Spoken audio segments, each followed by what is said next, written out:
Hello everyone, welcome to today's video.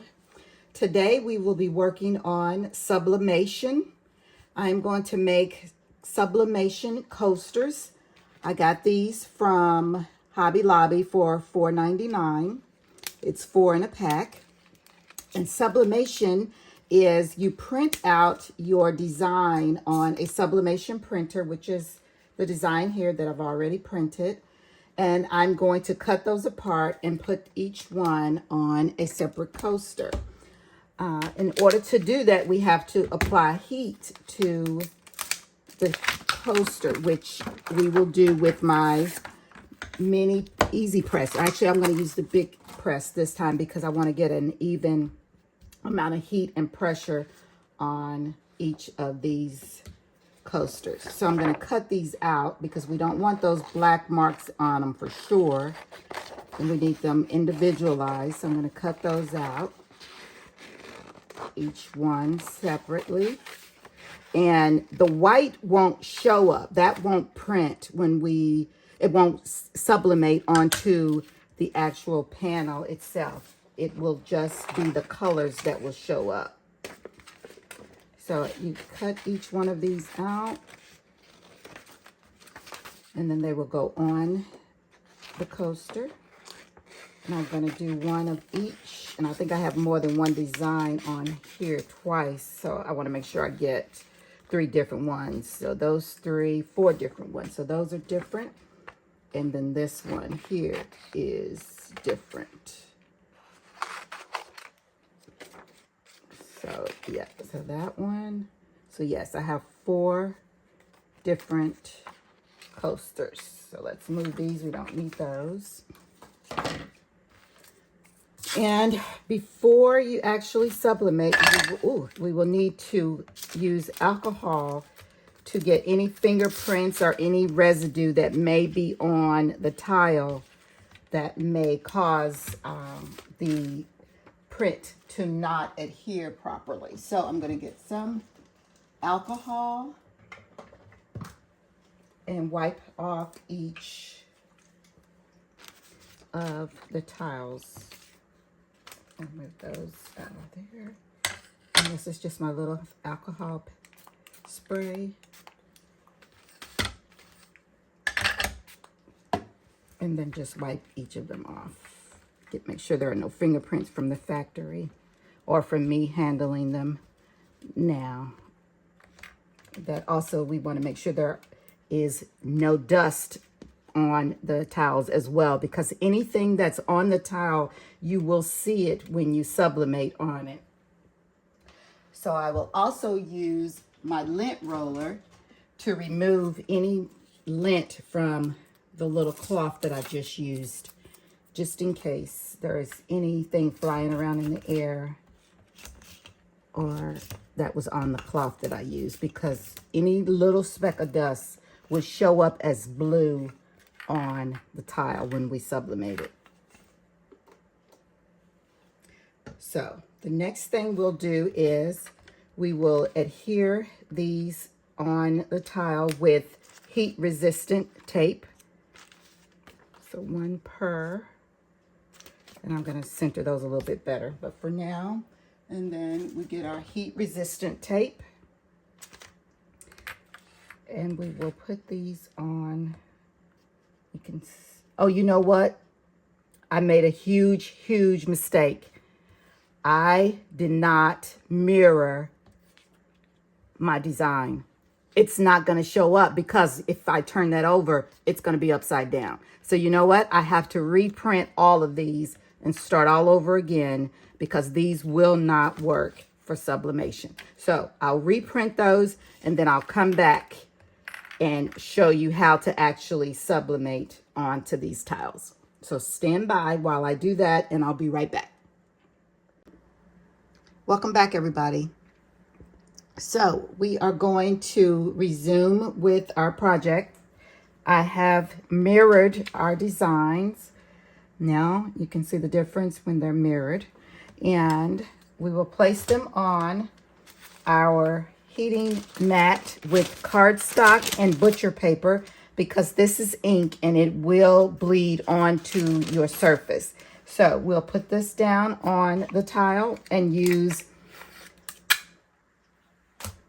heat resistant tape all the way around to keep this from shifting while it's heating. So that I'm going to do all four sides just to keep it nice and steady so that it does not shift at all when I move the heat press on top of this to sublimate onto the design. So we're going to heat this tile with my Cricut heat press for 6 minutes at 400 degrees. So you just set your heat press right on top, lay it down, hit the start button and light pressure, and it's counting down for 6 minutes. And then once that is done, I will remove the heat and the design will sublimate onto the tile.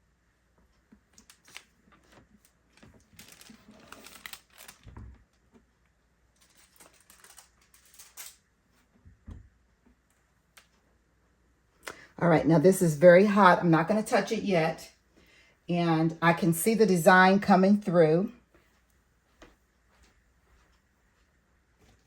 I'm going to put on my heat resistant gloves because that tile is extremely hot. So I have my heat resistant gloves because I want to see if this actually worked or if I'm going to need more time to heat this up. So let's see. Oh, it looks like it worked. Looks like it worked. And this is so hot, even with these gloves touching it. And it did work.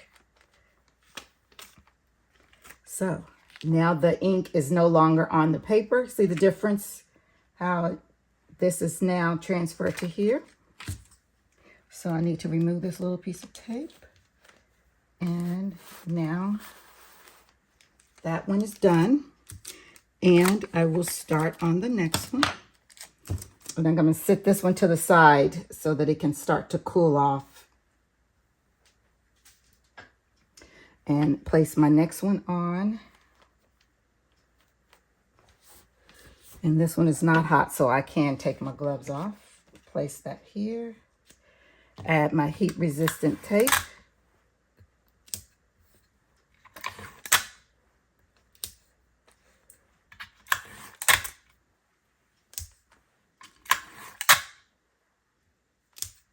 Okay, and this time I won't forget my butcher paper.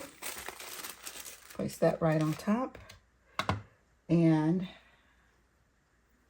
I will start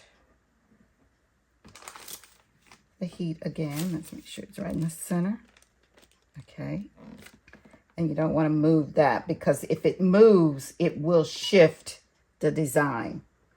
So I'm going to apply a little pressure to this one because it felt a little bit slippery with this butcher paper. And I don't want it to shift because then this will be smeared when it sublimates. Now lift that straight up. Remove the butcher paper. And I'm going to put my gloves on again and check to see if it actually worked. I'm sure it worked, but I want to make sure I didn't get any ghosting. Ghosting is when you shift it while it's sublimating and then the color kind of smears. So let's just see. I'll take off the side just to test. And it looks like I could have left that on a little bit longer because look at how much ink is still left on the paper. I should have left that one longer. And I don't want to put it back on because I don't want to run the risk of the design shifting. Because look at the M in Mary. There's still a lot of ink on there that could have been transferred onto here. So I was a little impatient. And now you can see that the M and the C are a little bit lighter than the rest of the Christmas and Mary because I was in such a hurry and I didn't let it fit fully sublimate. So lesson learned, I'm not going to do that on the next one. So I'll put this one to the side and prepare the next one. And we'll leave it on much longer this time to get the full effect, the full colorization on when we sublimate it. But yes, it does need this much tape because on the first one, I could see that it did shift slightly. I noticed it, but no one else would probably notice it, but I did notice it. So that's why I'm going to be sure to tape regardless each time. And so I'm going to add my butcher paper and restart the machine and place it there. Hit the start button and apply some pressure. I'm going to keep that still.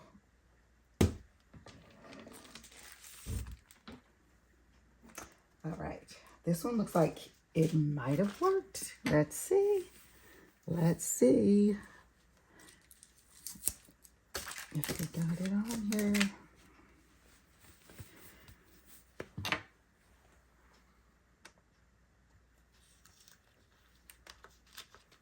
Much better. Much, much better. See the difference? Now this one is almost completely white and all the color is now on the tile. And it's not, see, it doesn't smudge because it's actually heated into the actual tile now. It's not like printed on top. It's like seeped inside of it. Okay, so we've got one more to do.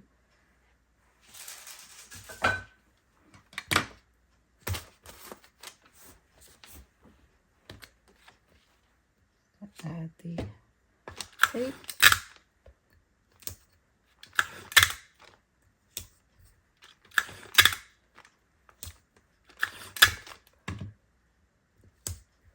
And I'm going to get a clean sheet of butcher paper because this one has been used too many times and you don't want to do that.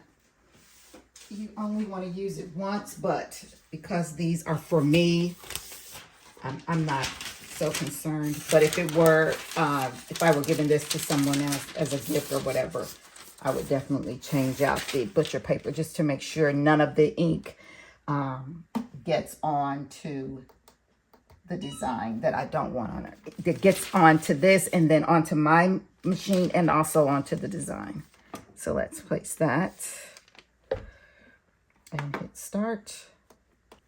Okay, let's see. We should be good to go. Let's lift that up and remove the butcher paper. Oh, you can see how the design kind of got on the paper. You see that red there? It's kind of hard to see on camera, but I can see it. So it's a good thing I had that butcher paper on there, or that ink would be on my iron. Okay, so let's gently remove this without scratching up the tile. Oh, and I got ghosting. Look at that. Hold on, let me show you. It's like it's burnt somehow. I think the paper may have burned it, but look, right underneath or right next to the C. You see that little burn mark right there under the C? Yeah, I think the paper burned and it burned onto the tile. But otherwise, all the ink did come off this the transfer sheet, so that worked excellent. So that part is good. Now I'm going to bring all of them in. This one is still extremely hot, so I cannot touch it at all. Bring all of them in so that you can see them all at once. So I pointed out that mistake on this one, and then I'll show you a little bit of ghosting. And if you can see on the C right there where the black a little bit bled onto the white. So yeah, so that's those two that have mistakes. This one came out too light because I took it off too fast. The M and the C are too light because I was in such a hurry. And then we have one perfect one, which is this one. That one turned out perfectly. Nothing's wrong with that one. So if I were to give a gift, give this as a gift to anyone, it would be this one because it's perfect. These other three, they're for me because they're not perfect. So there you have it. That's